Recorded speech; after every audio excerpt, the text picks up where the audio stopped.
And I said, sort of out of the blue, I said, I'm thinking of starting my own company, but I don't, I don't, I don't know. It just feels a little ridiculous, and I'm not really sure how I would do it. And that was the beginning right there. Right there, he stopped and he just kind of looked at me and he said, "Well," he said, "do you love it?" And I said, "What do you mean?" And he said, "Do you love what you do? This company that you're thinking of starting, do you love it? Do you love doing it?" And I was like, "Yeah. Yeah, as a matter of fact, I do. Yes, I do. I'm a writer. I've been a writer since I was a kid.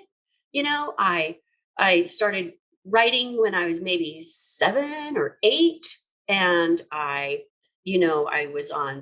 was working for the Rocky Mountain News before I was out of high school, and I love writing. I love writing and the funny thing is I had all these degrees and all this other stuff through college, and when I tried to go get a job, they kept shoving me into the writing departments. And they're like, here, we're going to give you a job in the writing department, the marketing department. I'd be like, I don't want to be in the writing department. That's my hobby.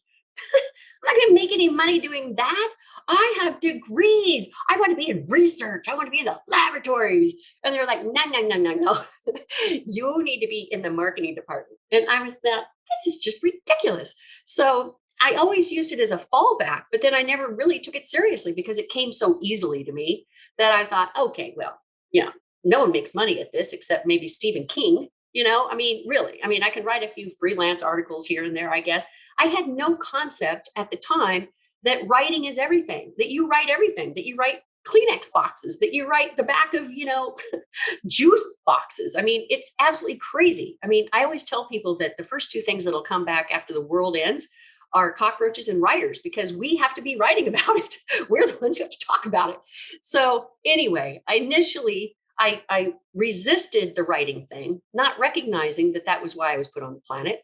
And so, and I kept getting all these job offers. And finally, I couldn't even get a job in what I had my degrees in. So I did the fallback and I went back into writing. And so I was at papers, and then I was at magazines, and then I was with the Associated Press, and I was doing all of this stuff. And then I decided to get into corporate marketing because corporate writing is a lot friendlier. It's more like cheerleading. You're not ruining people's lives. When you're writing newspaper articles and all that sort of thing, it's really depressing.